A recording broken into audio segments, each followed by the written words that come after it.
umur saya sudah melangkau 1 abad.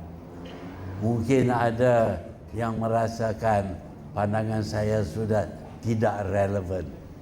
Terserahlah kepada penilaian masing-masing.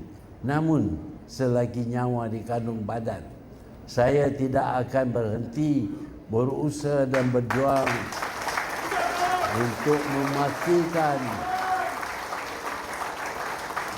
memastikan bangsa saya, agama saya dan tanah air saya tidak berpindah milik ke tangan orang lain.